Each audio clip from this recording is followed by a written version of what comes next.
Silent resentment will make you think of what was done 5 years ago, and you're bringing that to the current argument. Mm-hmm. What does what I did 5 years ago have to do with the issue that we're facing today?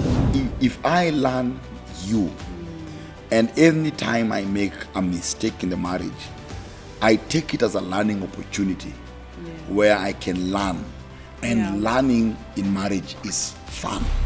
Silent resentment makes us wear these masks that everything is okay, but really underneath, deep down, everything is not okay. Silence in itself is a tone. Communication. You are saying something without even... Without saying, almost 75% of what you say doesn't come out of your mouth.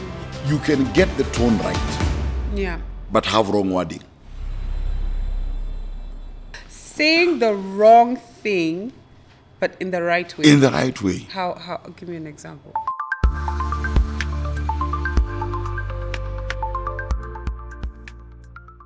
Mrs. Salamba. Mr. Salamba, welcome. Welcome. Mm-hmm. How's your wonderful life? I'm doing great today. Yes. I'm happy to be here. Yes. Always a good time. Never a dull moment. Yes. Yeah. We've done a couple of marriage kindergarten. Quite a few, yeah. Quite a few, and I believe we are learning. A lot. And I think we're also growing. Yeah. Also, it's been a good experience. We're also looking back at our journey and some of the things that we kind of didn't see or we saw. But I think it's also been it's still a very good experience journeying through memory lane and looking at things and just trying to build. Yeah. Today, we're looking at something which I think we have talked about, but I think is a problem in many of the marriages. It's a problem at times. We have gone through this at times when it's not what I said, it's how I said it, or when it's or how I translated what you said because of how you said it. I think as a doorway to conflict. Yeah. Yeah, because we've learned that misunderstanding is basically misunderstanding. Yeah. Or missing to understand. Of course, looking at wiring also, because also we also understand that our wirings are very different. We listen based on our wiring first. We listen based on our wiring as our genders. We listen based on now our traumas, our insecurities, our frame of minds, all those things. There's a statement you love telling me a lot. You love telling me reading the room. Read the room. So just looking at it and just looking at how we have gone through this particular journey of knowing what to say or knowing how to say it. I don't know which one is more important. Is it knowing what to say or is it knowing how to say it first? I think both of them kind of go hand in hand, because sometimes you can say something bad in a nice way. Okay. It can be a slice at the throat, but it's covered with sugar, and if you're really listening keenly, you can understand when someone is trying to give you a backhanded compliment or an insult, but it's packaged in flowers. So I think in marriage especially, they go together. You've put it very well that it's been a journey of us learning how to say the right things in the right way, because oftentimes we don't set out to make the other person upset, but situations come within the marriage, within the relationship, where I say something that you deem disrespectful, or I say something that is insulting to you, yet I didn't mean for it to come out the way it did. So I really think that what you say and how you say it really goes together.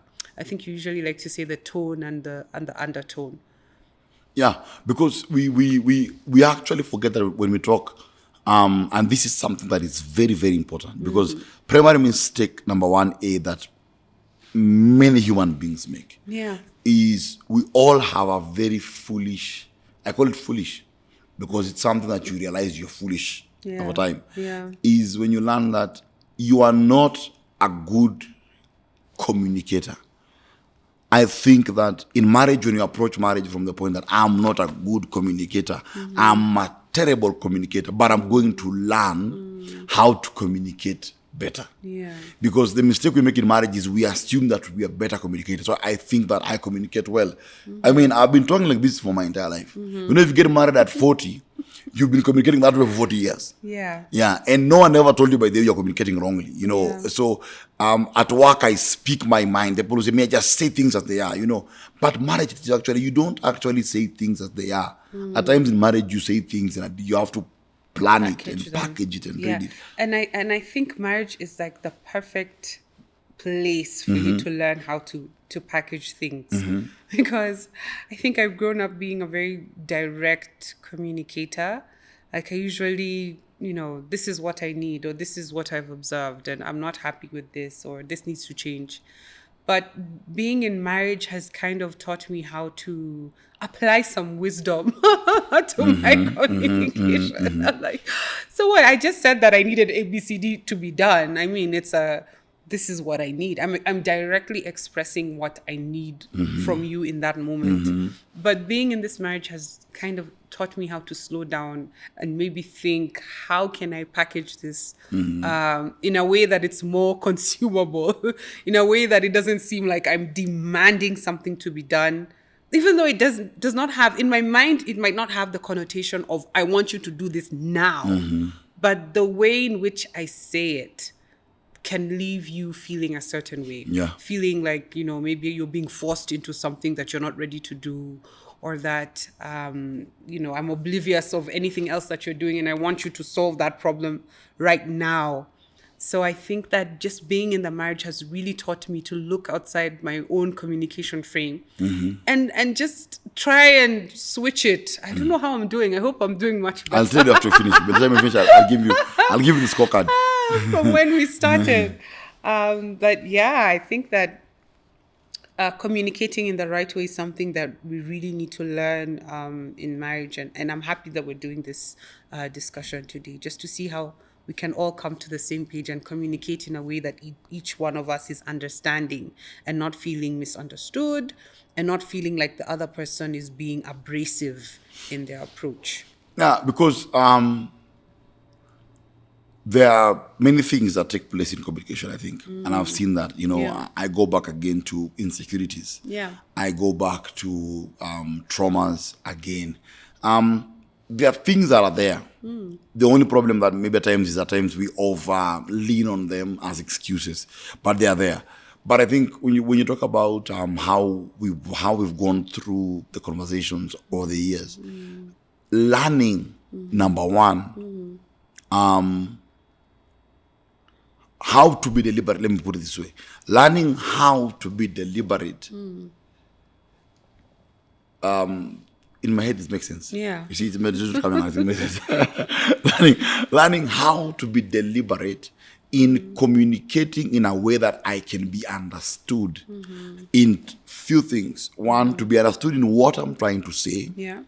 To be understood in how or what I'm trying to make you understand.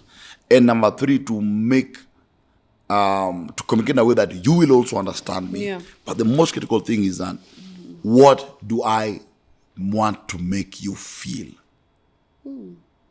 I think more often than not, we don't examine that. When I'm talking to you or you're talking to me, I'm thinking about in my marriage, that I need to think, first of all, how will my words make you feel? But again, understanding that also at times, even in marriage, that silence in itself is a tone. Yeah. Communication. Yeah. You are saying something without even... Without saying, you know, what they say, almost 75% of what you say doesn't come out of your mouth. And so, me being considered that, okay, I'm talking to my wife now, but how do I package this in a way that I should be cognizant that my words have an impact on also technically on how you feel? Yeah. As people would argue and be like, you know, you should be responsible for what you feel. Yes, but you're in a marriage. Yeah, potentially the person you're with will make you feel some type of way. And just learn to say that, okay, let me measure first of all my tone. Yeah. Am I trying to get you afraid? Yes. Am I trying to make you sad? Am I trying to make you cry? What is the thing I'm trying to do? Now, you can get the tone right, Yeah. but have wrong wording. How do you rescue such a person? Say the right thing. Say the right thing. No, say the wrong Wrong thing thing, in the but- right way. Give me an example of that. I'm trying to wrap my head around it. Saying the wrong thing, but in the right way. In the right way. How? Give me an example. If someone can want to tell you, I'll give an example. I can tell someone, you're very foolish. Yeah. Or I want to tell someone that you've made a good example. I can want to tell someone, I told you so. Yeah. Like, I told you so. You see? Yeah. It's all right, they don't want to hear I told you so. But then you can say, hey, honestly, sweetheart, I told you so. No, I don't think that's. I don't think I told you so can ever be said in the right way. No matter how much you package it and flour it and put sugar, there's always that sting of I told you so. Oh my god. Okay, let me. Or like said, okay, I don't know. I don't know how to paraphrase that. Like maybe we should have gone the way I suggested we go in the first place. That's a difficult one, but yeah, it's interesting that some wrong things can be said in the right way. But I'm still grappling with an I told you so. Yeah, like for example, of that one. I want to tell you, maybe you are late, and I want to tell you, you're going to. Let's say I'm preparing. You're going to get me late, and I can say you're going to get me late. Yeah. Yeah. And in a way, I'm pointing blame at you, and I can say, you're going to get me late. Yeah. I see that. That's a good example. That's a good Okay, example. good. I think the blame thing in communication is a really big one. And one thing that I learned some time back was that to always take ownership for what you feel, like that example, I'm gonna get you late. I can say I think that if we spend 5 more minutes discussing the budget, we might be late for our next meeting. It's taking ownership of what you feel without actually pointing the finger at the other person. And I think that's a skill in communication that you don't have initially when you get married. Taking ownership of what you feel. Yes, it's caused by the other person. Yesterday you came home late, and I'm upset. I feel sad that I didn't get to spend enough time with you last night. It's all about packaging your complaint, if I can call it that, packaging your emotion in such a way that you own it first, and then you show how the other person can kind of support you to come out of it. Not how they've caused it, but how, what they did kind of impacted you and contributed to feeling that sadness or that depression without actually telling them. You came home last night and I expected us to do A, B, C, D. But if we take a few steps back, and I like that point of view, but how often do we communicate thinking that, I go back to the issue point of how, before I open my mouth, before I stand up to come and hug you, before I greet you, let's take communication as a whole. There's a 75% that comes without me opening my mouth, I can come in from work, enter the house, you're seated, maybe with the children seated, and maybe you don't move a muscle. Yeah. You've not called me a cow. Yeah. You've not said, come out of this house, go. You've not said it. But I have read something. So how do we navigate? Like if you look at couples, how do we navigate in a way that we are thinking, okay, I need to be deliberate that there is a part I play in how I make my spouse feel. Yeah. That my words, my actions make my spouse feel A certain a certain way. Because I think there are times you communicate without thinking, where am I going to leave the other person? And I think it's the selfishness of communication. I said we think we are good communicators. Yeah. So if it's selfishness of communication, I believe that if I just say something I want to say, I want to get it out of my chest. Yeah. I want to lay down on you and run, and I'm out of the room. But I don't think that by then, at the end of the day, I have a responsibility. I have a responsibility of how do my actions make you feel? Now, this is where I think the maturity comes in. Because I think 90% of the times, many couples, people don't think about what I say. It's not about me. So what I say, how does it make my partner feel? Number one. Number two, when they say this thing, how I respond, how will my response affect how they feel? Now, if I want to make you feel sad, if I want, because at times when I'm, as you said before, is that if I'm feeling pain or I'm aggrieved by you, Yeah. and I want to communicate to you the aggravation, is about like that? Yeah, aggravation. Yeah.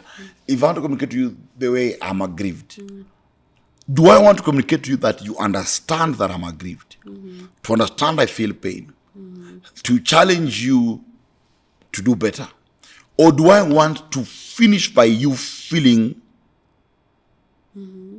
you are the greatest aggravator on aggregate? Like, that's the thing I think even in parenting, I think even at the workplace, if you just do communication as a whole, is the thought that by the time I'm done telling you, where do I want to leave you? At which state do I want to leave you? Now, the mistake is that when we are hurt, we want to make that person feel our pain. We want to make them feel bad about themselves. We want them to make them feel hurt, whatever it is. We want them to get, I don't know, whatever people think about. But I think that as I'm trying to communicate in a particular manner, as you said, I'm trying to tell you, I'm trying to own my feelings first. Yeah. I'm trying to own my feelings, but to be aware that I'm leaving you in a particular place. When I begin to communicate with you, I take you on a journey. I need to be aware where I want to leave you. That's coming from someone who's very analytical, someone who thinks about what's coming out of their mouth even before it comes out, someone who's thinking about the input, the process, and the outcome of what they've said. But I find that many of us, especially when we're having something heated or emotions are high, words are loud, the situation is very tense, it takes a lot of grounding, the husa, to really think, these words that I'm about to release from my mouth, how does it affect the other person? What's going to be the final state of affairs once this load is off my chest through whatever it is I'm communicating? But are there like practical ways? Because in that moment, tempers are high. Emotions are, we're guarded. We're not thinking. We're not speaking from a place of security or stability. We're speaking from a place of pain, and it's human. It's human sometimes to just let your mouth run. And then later There's on a scientific word for that. Which is? Verbal diarrhea. It's normal to have verbal diarrhea. But how can we control that verbal outburst better when we're in marriage? How can I take a few moments, or maybe that's part of it, taking a few moments to just breathe in, breathe out, and say, okay, in this particular moment, I'm not able to deal with you right now. I'm not able to deal with this situation right now. And I don't want to say the things that are just bubbling in me. And some people do not even have that moment where they think, no, I can't control this situation, right? I can't communicate right now. Give me some time. How do we get ourselves away from, getting to the cliff where we're already falling and saying all these sorts of things? How do we always keep that line in the marriage? I think first and foremost, again, we look at some of the fights we've had over the years. Yeah. You realize something about every fight, that if the fight is postponed, it becomes a war. When a war is postponed, becomes an apocalypse. Armageddon. Because, Yeah. and it's a problem that I have with many couples. Yeah. I was talking to someone some time back, and the person was telling me something.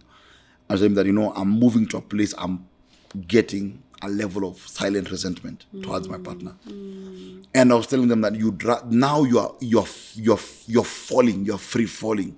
Yeah. Yeah, you're now free falling. You need to remove a parachute, or else you're going to crash land. It's going to get bad. Yeah. Because I'm not thinking that. First thing first is that the marriage must have a platform where the couple can deal with a matter when it is hot. Always. Because every postponed thing becomes another thing. Yeah. Well, So- when I say postpone, I don't mean postponing. Like we're just. Yeah. It's like right now we don't have the emotional Capacity. capacity, the intelligence, the wisdom to discuss this issue because our temper, our emotions are all over the place. Let's just take a moment to breathe. Let's agree. Let's discuss this tomorrow evening when we're. And that's okay, because you see, it's not two fights meeting at one. It is one fight that is being managed at the day. Yes. Why many couples get into a shouting match is because we didn't deal with last week's issue. Yeah. We didn't deal with the other week's issue. Yeah. I ignored this. You ignored that. It went. The more there's silent resentment, there's something silent resentment does to a couple. Silent resentment makes the distance between a couple bigger. Yeah. Silent resentment makes me find it hard to ask you, how are you doing? You see? Yeah. Silent resentment already makes me, I don't have the capacity to come out of my space and I'm like, okay, now I really want to be there and breathe and see Yeah. how you are doing, give Yeah. you CPR and do first aid, what is required. Silent resentment does not, silent resentment does not leave room for, because silent resentment means that we have an unresolved matter where I feel aggrieved. You see? Because silent resentment doesn't mean that I silently resent you because I aggrieved you. Is I resent you because you aggrieved me. Yes. I feel I'm the victim in this story. I feel I'm the one who has been wrong. What do I do with it? I keep quiet with silent resentment. So something happens, I watch.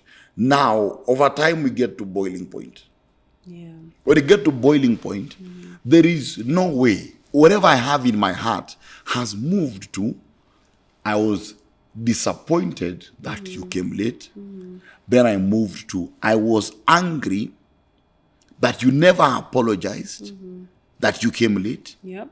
I am frustrated that you expect me to be early, yet you never apologized for being late. You see, now we are moving. Yeah. Yes. Piles and piles and piles. So there is disappointment, which Yeah. led to anger, which led to frustration, which now leads to an outburst. You see, or it leads to rejection. Now I feel rejected by you. Because now when you come, I'm expecting you to apologize for the thing you did, which you never did. And now when you enter, I'm cold, you don't greet me. Now I add rejection. So Yeah. I'm angry, I'm Yeah. feeling rejected, I'm Yeah. frustrated, I'm disappointed. All these things I'm feeling now. And now I can't even touch you. You can't touch me. And my love language is touch. Now even but now I feel unloved. Sasa kumewaka moto. Now I want to burn the house. So I'm boiling. Then what happens? In that moment, maybe I forget to flush the toilet. Yes. Yeah. Then you come and tell me you didn't flush the toilet. Yeah. I hit the roof. I'm hitting the roof because of the toilet. No. No. I'm hitting the roof because I feel at that point that you're putting me in a place where I need to apologize for something. Yet you have a crime you have not apologized to me for. Now I've been angry for so long, I can no longer even articulate it. It's like a whole mess. It's like a whole Yeah. mass of Yeah. rubbish. I'm just, what I know is I'm just mad at you. Why? I don't know. I'm just mad at you. Yeah. And so what happens is now in that process, when I communicate, what do I want you to feel? When I'm communicating to you, I'm very clear. I'm not peaceful. Yeah. Because I'm already in silent resentment. Settlement has robbed me of peace. I'm no longer at a place of peace. You can only give what you have. I no longer have peace. I have anger. I have resentment. I have this. I have this. So now we start yelling. Yeah, I think silent resentment is a really huge monster. And it's always just lurking and growing and growing and growing. And you can be two people in the marriage and like you could leave for work that day and you were happy.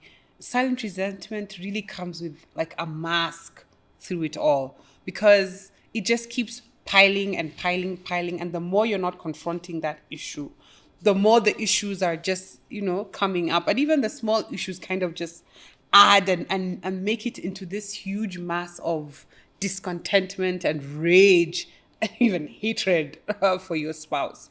So I kind of feel like when an issue is arising in the marriage, we really have to be intentional, the way you said, to sit and try and discuss it and even try and express, with taking ownership for how we feel, and just try and tell the other person that this is the way I am today because this and this has happened.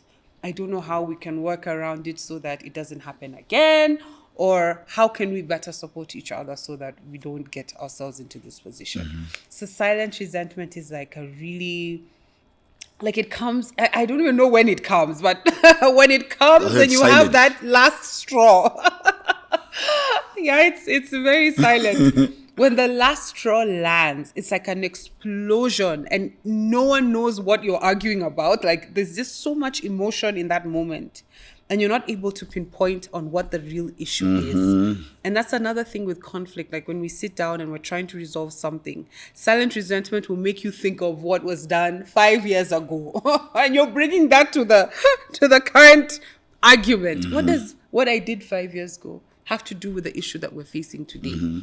So in as we go through this marriage, we really need to be alert and ready to really talk about our issues, because silent resentment makes us wear these masks. Everything is okay, but really underneath, deep down, everything is not okay.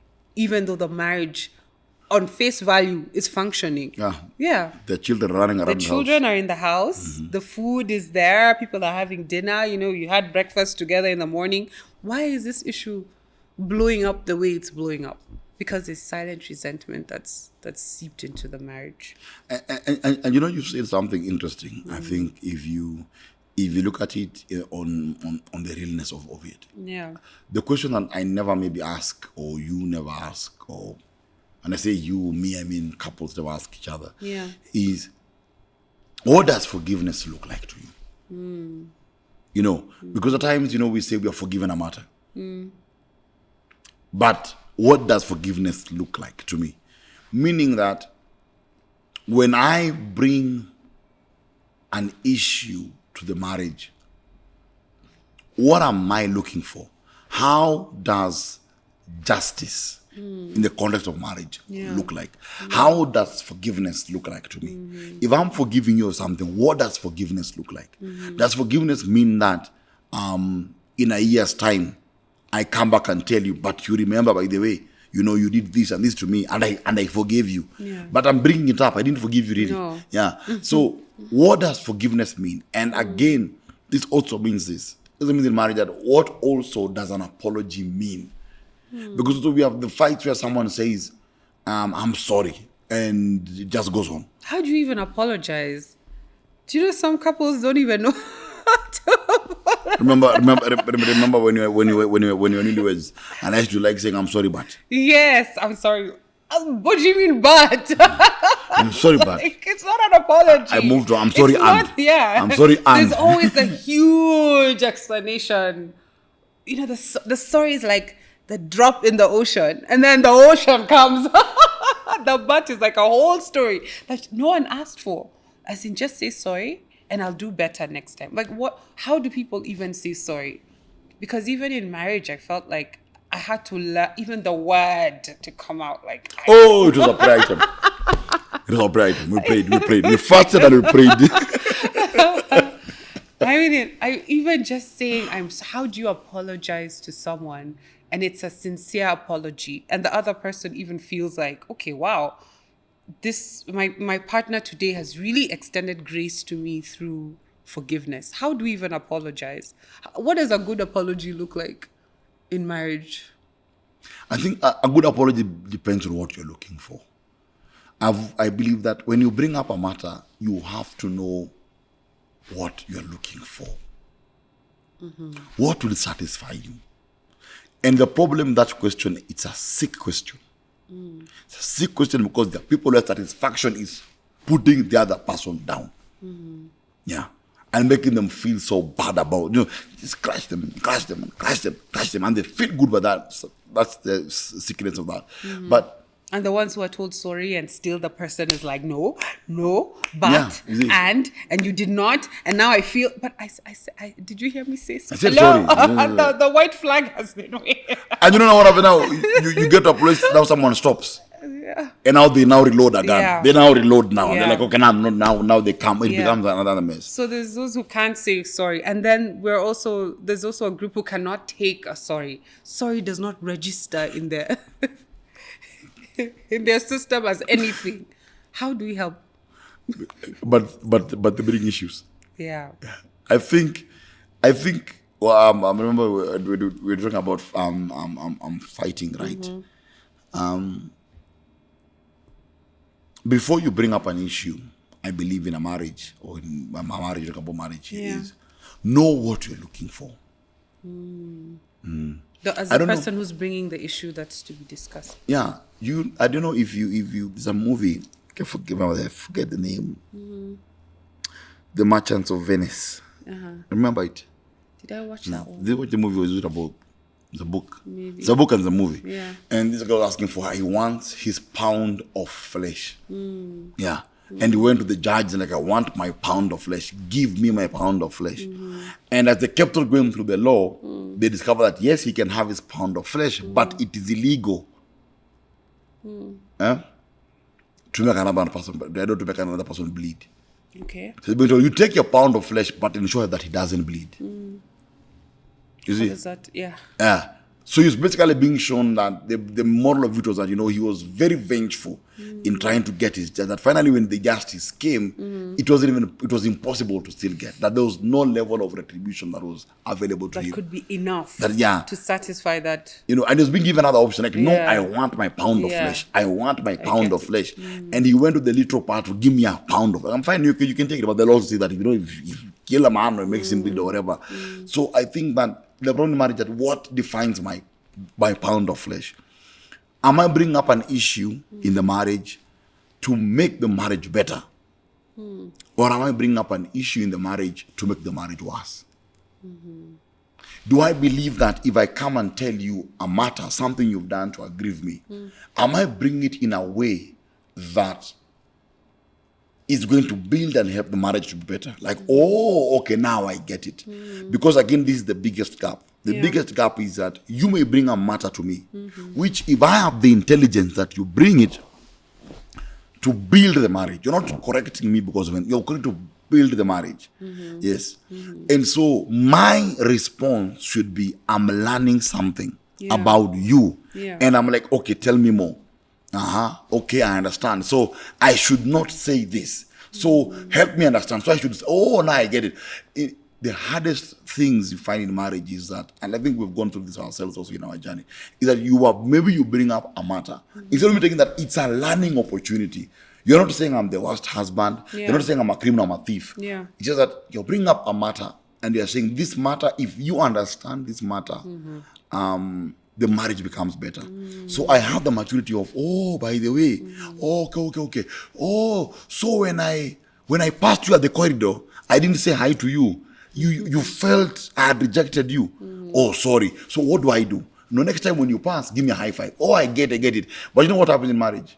Is I go to, that's not what I wanted to do. It was not my intention. I know. On the defense. I know it wasn't your intention. That's why I've not come with a gun. That's why I'm letting you know to make us better. Like, oh, okay, that's not my intention. Okay. I'm a bad person. Now this, and you see now, I'll tell you a very funny story. This is I've heard from, I don't know if women go through this, but I've heard from men, where men say that, I tell my wife something. My wife, let me go back. A man says, my wife accuses me for not telling her what I feel. Yeah. But when I tell her what I feel, she ends up feeling bad that I end up apologizing for telling her what I feel. Yeah. So to avoid all that, I'd rather not tell her what I feel. What does that open up a door for? Conflict. Silent resentment. Yeah. Because now you hear someone saying, no, the person doesn't listen. So I brought up something, maybe a take came to baby 1, 2, 3, 4, 5. Then I look at it like, how's this was to make the marriage better. Now I go to, I'm sorry, I should not have said, I apologize. Now I go to apologizing what I said. Now if I go to a particular person, I think next time, do I really want that noise? Do I really want a hostile environment? Yeah. No, what nyamaze nayo. Lord help us. So it's something that I've heard from men. I don't know how it is with women. Yeah, I think it can fall on either gender, because I kind of feel like it takes a lot of emotional security. Like you're secure in your emotions, you're secure in your personhood to receive someone's let me say complaint again, I'm using it again, about themselves. I mean, I need to be confident in the love that I give in the marriage, in the time that I give in the marriage, in the memories that we've made together in the marriage, in myself, confident in myself enough to hear that, okay, when you did this, this was the outcome, and it was not a good outcome. How can we fix it?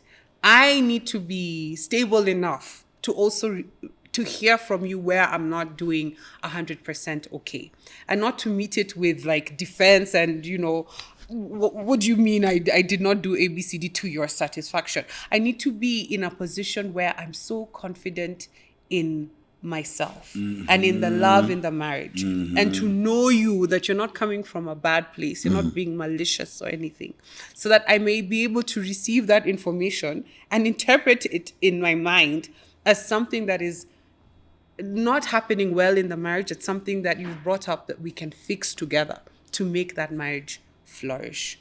So I think both men and women can struggle with this. And that's why we always need to be emotionally alert and mature, so that we're able to discuss these things. When you bring up a conflict, I'm not already defending myself because I'm not able to take it. I'm not able to take that criticism. When you say something wrong, I feel like you've rejected me, I'm the worst person on earth. No, you are bringing up an issue, and that is separate from my personhood. And I think that's where a few people struggle, because of our dysfunctions, because of our insecurity. We're just not able to take the negative things that have been brought up in our marriage. But it's also important for us to have a safe space in the marriage. You can't bring up something negative when your partner is always putting you down.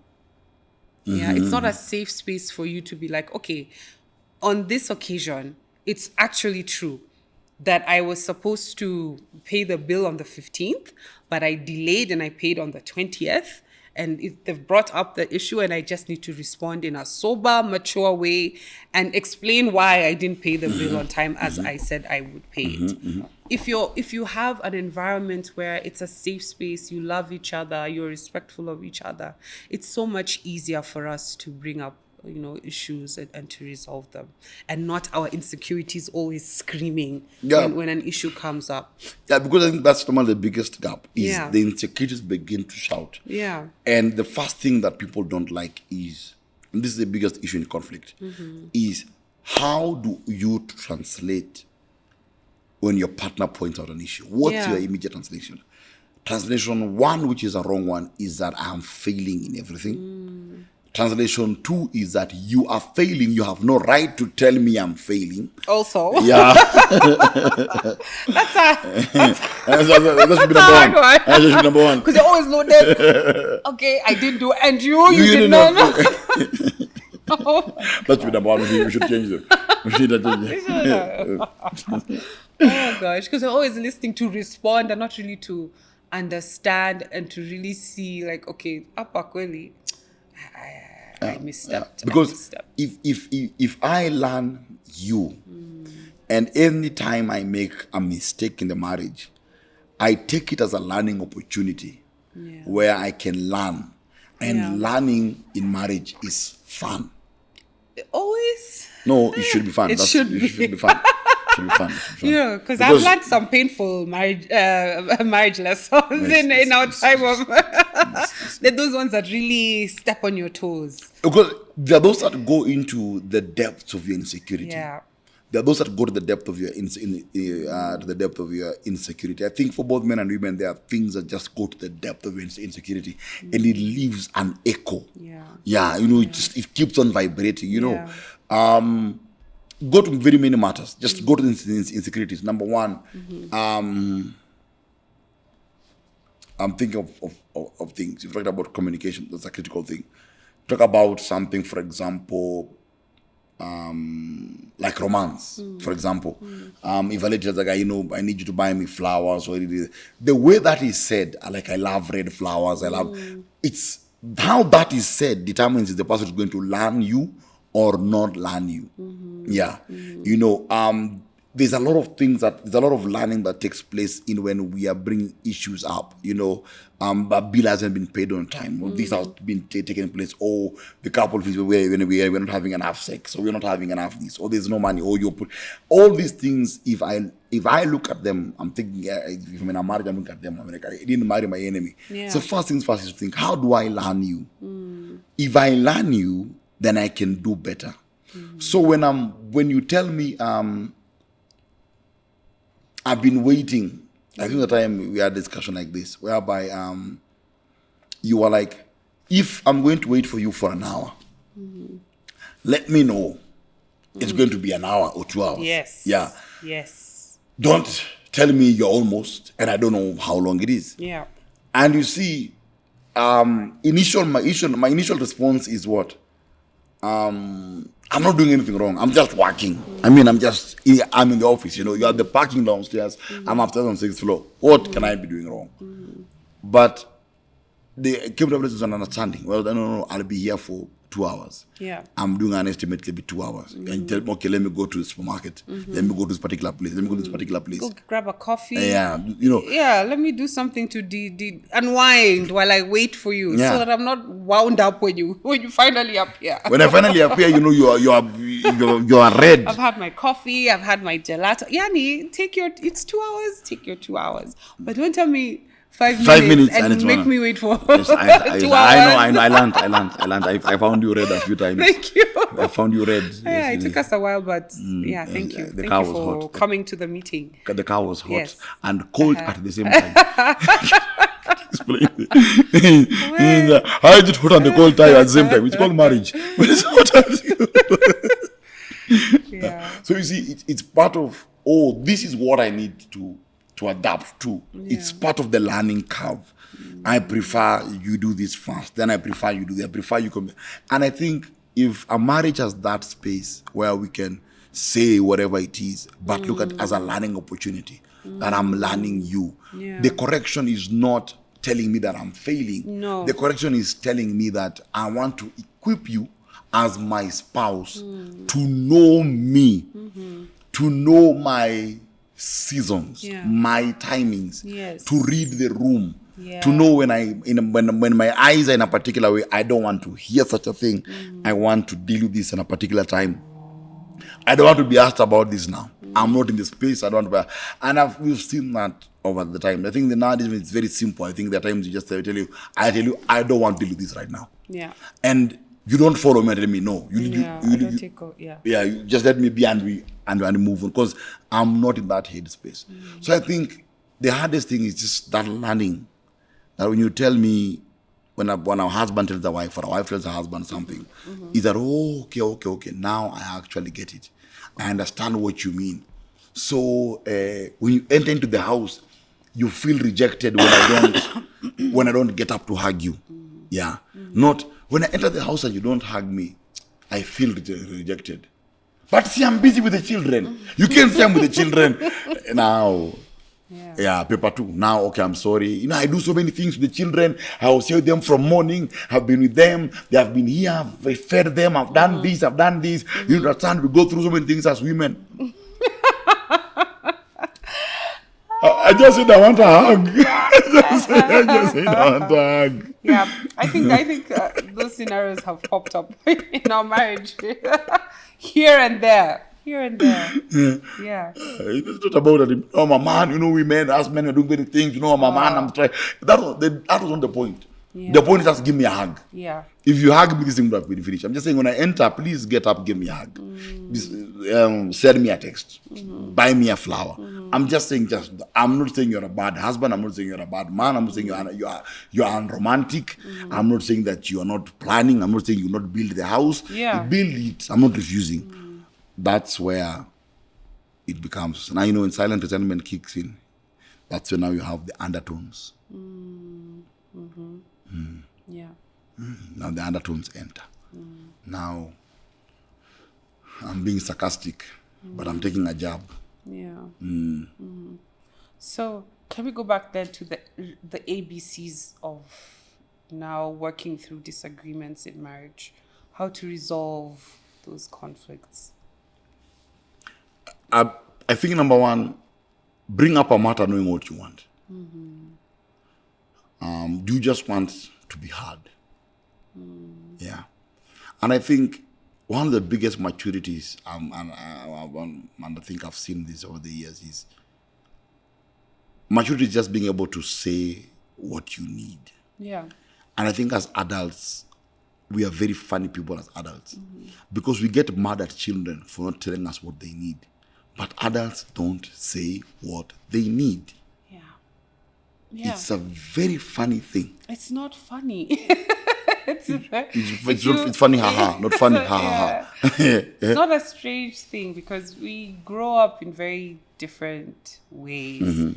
And maybe we've never had the space where someone is even listening keenly. Someone even values, that we are expressing ourselves, even as children, in the culture that maybe most of us have grown in. Children are there to be seen, not to be heard. The moment visitors are there, children have been chased away. Adults are talking, the children, yeah. But I agree with you. Certain times we're not even able to express what we need, let alone express it in the right way.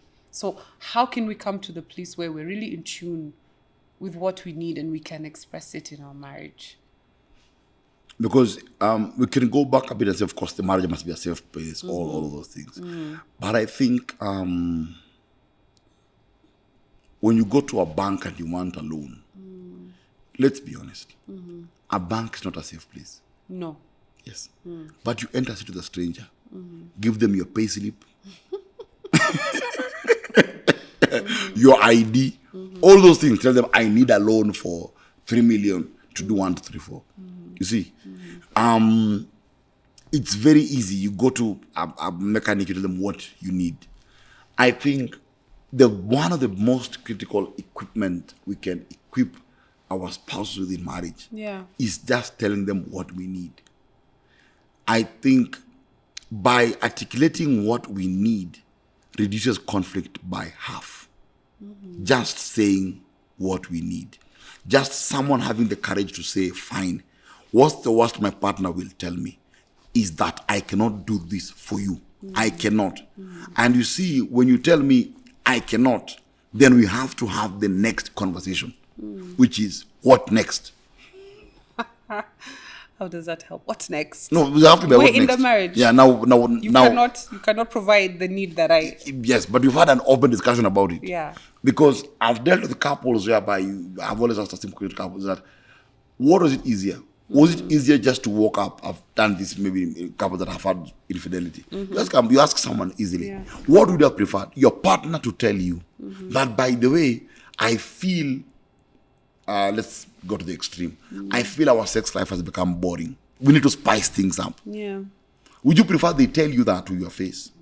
Or do you prefer later on in a conversation they're like, by the way, it's because, now, you would have just said. Yeah. You would have just said. Yeah. And usually it comes up. Yeah. Why didn't you just tell me? You just Why told me. couldn't we just discuss this? Why did we have to come all the way here? You don't have to come all the way. third party. The third party, yes. After five now we unearth that, you just wanted me to send you a text every day. Yeah. But the couple we joined many years ago. Yeah. And the lady was like, I just needed you, just to pick up the phone and call me. Yeah. I just needed you to notice what I was doing for you. I was picking clothes for you, what you'd wear in the morning. I just needed you to appreciate that. That's what I just needed. But then she never said, I need this from you. So in the relationship where someone is expressing what they need, but their partner is not listening, their partner is not able to process that this is what my spouse needs from me. And it's not much. It's not like the spouse is asking them to chop off your foot and give it to me. No. I'm asking you to affirm me. I'm asking you to free up some time so that we can spend, quality time together. I'm asking you to sit down and plan with me how we're going to spend money this month. For those spouses who are just not listening to the need, how can we support? How can we come to the same table, to the meeting? How did you end up married to that person? $3,000 question. I always think that every human being has the ability to understand. I think that if I want to communicate to you, I should take time to learn you, to know how to tell you in a language that you'll understand. The problem we do is we don't communicate to build. We communicate to destroy. So when I'm telling you my needs, I'm telling you what I need from you with the tone of you're failing. I'm not coming, let me talk as a man, for example. If you come to me and start telling me, you know what, we're not spending time together, you're not being romantic, you're always coming home late, you're always coming home drunk. The blame. Yeah, you're always coming home drunk, The blame. Where is this marriage heading? That's the worst question you can ever ask in a marriage. Yeah. Is where is our marriage heading? Yeah. Because you're in the marriage. Yeah. Yes. So, that is an angel mentality, that in the marriage, I am the good spouse, you are the bad one. So where is our marriage heading to? Is this the kind of marriage we want? You're already blaming me. If you come and tell me, listen, I appreciate what you do. I see you're struggling. I see you work hard, and I'm grateful to God for you. You go back to the person you fell in love with. I thank God for you. Yeah. You do amazing things. I see how much you struggle with the family. You struggle to pay bills, you struggle to pay power, struggle to pay I see all these things you're doing, and I appreciate you so much. You are so, hata mpaka mafuta hakuna. That's the thing as a man. Unanipaka mafuta hakuna. You are such a genius. If they had not invented the mobile phone, you are the one to invent it. Therefore, So random. Okay. but you look at the other things this person is doing. Yeah. Because are they failing as a human being? They are not failing as a human being. They may be failing you as a spouse, but as a human being, they are not failing. You mean they're breathing? Okay. Anyways. Okay. Yeah. So, they're innately valuable in and of themselves. They're doing things. Yeah. They're human beings. They're Yeah. human. They're not of less use. They're not of less use. And just until the person. But in all this, I really miss your company. Yeah. I really miss spending time with you. Is it possible in all this we do, if you can just schedule me somewhere for a weekend, a Saturday and a Sunday, just me and you, to hang out and just have fun? You've disarmed this power machine. I see what you are doing so well, and I miss you. They are needed. I'm talking as a man, how that language would work for me as a man. Because men don't do things unless they are winning. If a man is winning, he will not do anything. So men always are driven by where they're winning. If it's not winning, he won't go. If he's being told, we don't spend time together, he won't spend time. He'll be like, in fact, I'm doing other things. I'm looking for cement to put the roof. Yeah. So with that, you find that now, again, I don't know how it communicates to a woman. But again, there's a way that a man also will come to the wife, maybe in her own language. Then, you do this, I see you do this, I appreciate you do this, I appreciate this. And I'm not failing to appreciate. I'm seeing this. But, yes, I need you in a particular way. I need you like this. I need you like this. You see, you're not feeling like you're failing. Yeah. But you feel like the person who's empathizing with other struggles you have in the marriage as a human being growing. And they're just asking you, slide me in there, slide me in there. It kind of takes away the fight. It kind of makes, if we are going for a holiday, doesn't make the holiday look like work, like it's going to be a family meeting. Because at times couples just need to have fun. We just need to have fun. Yeah. We don't have a family meeting.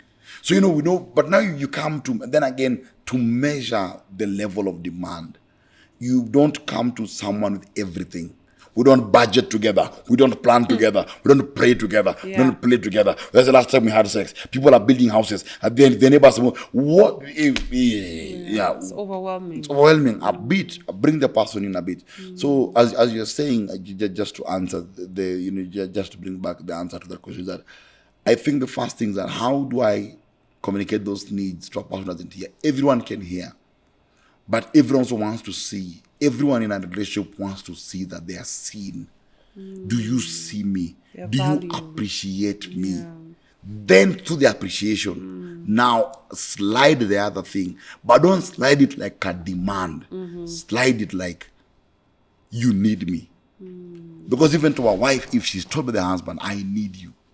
Yeah. It's a different discussion. Different. The tone is totally, the message lands. Like, oh, he needs me. Wow. Yeah, But that's like, okay, now, we are here, you just ignore me. No. There are things that kind of fall between the cracks because also we may complain about some things people complain about, but I think that if I just take time as a man in a marriage and look at my wife takes time and looks at me. Everyone wants to notice us. Everyone wants to see that they are being seen. Yeah. When you are seen, then it's easy for you to show up. If you are not seen, you don't bother to show up because no one sees. So even when you hear people complaining that, oh, my wife dresses up funny coming to bed, Sana, when she was dressing differently, she was not being seen. Yeah. This man is being told, you don't come home late. The days he used to come home early, he wasn't being seen. The day he came home early once, he didn't get any value. In fact, when he came home early the first time, there was an undertone. Kwani basi ilifunga? Ama ni mid-month. And you see, as the guy came home and he thought and said, I miss my wife, I want to go spend time with my wife. He kwani basi ilifunga, Yeah. So, and the guy thinks, okay, now it's about the bus being, it's okay, it's just, why did I come home early anyway? Tomorrow I won't come back home early. Doesn't make sense. But the guy came home early. Oh, I thank you for coming early. Thank you so much. Yeah, I appreciate your time. What do you want to do? You want to see? What do you want to do? Oh, okay. Kumbe, it's not stressful. Yeah. I can try this. Yeah, I like that. That's a good ABC.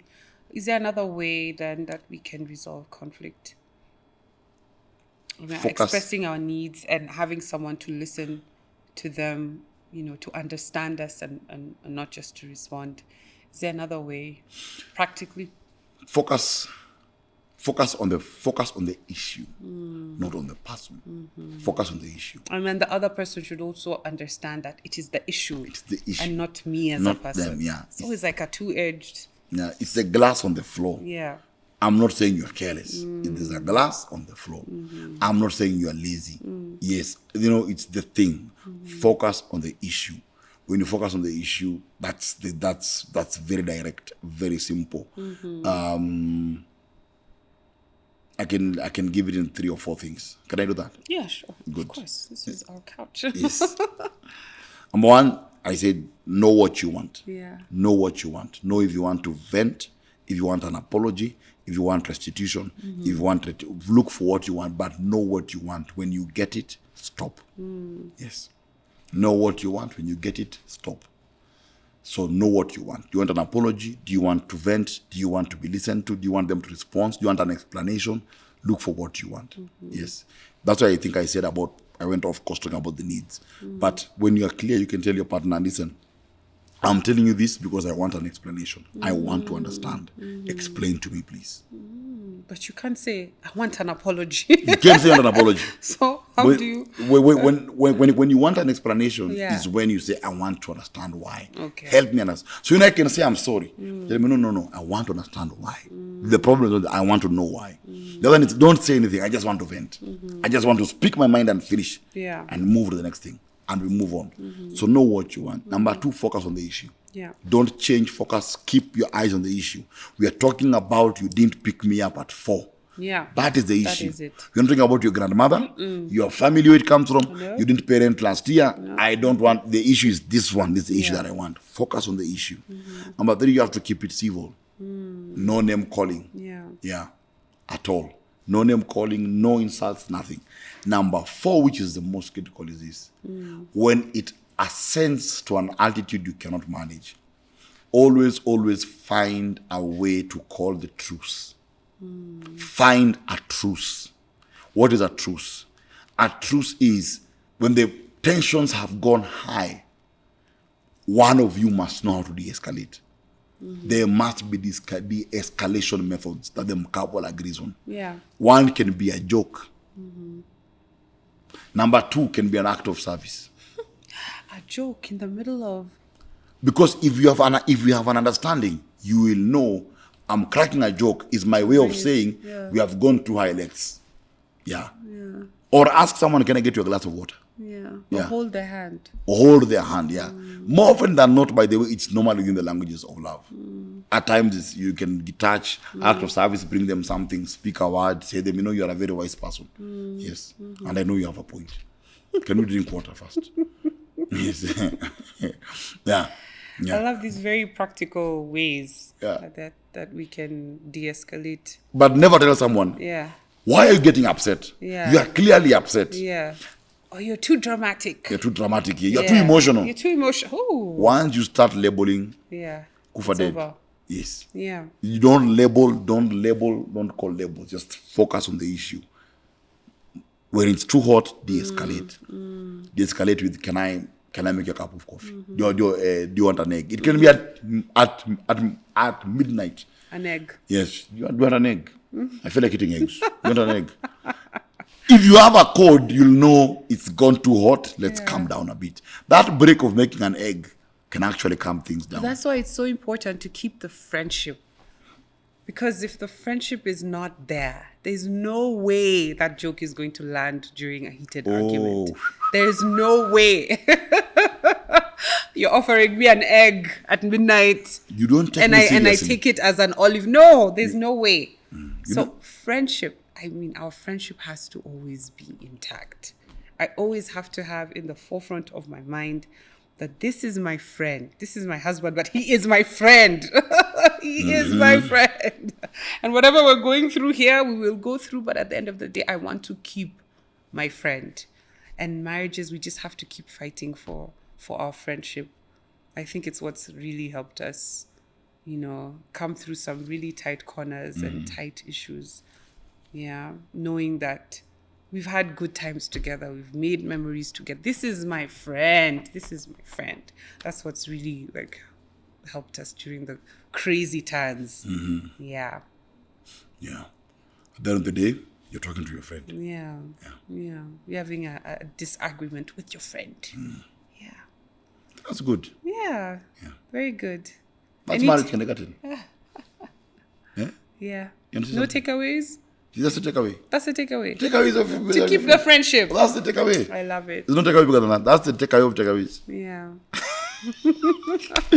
Right at marriage kindergarten. I believe you have been blessed. I'm Victor Salamba. And I'm Hey Salamba. Welcome again next time. Do remember to keep your comments down below. Subscribe, share with your friends, and see you next time. From me and my friend, Be blessed. be blessed.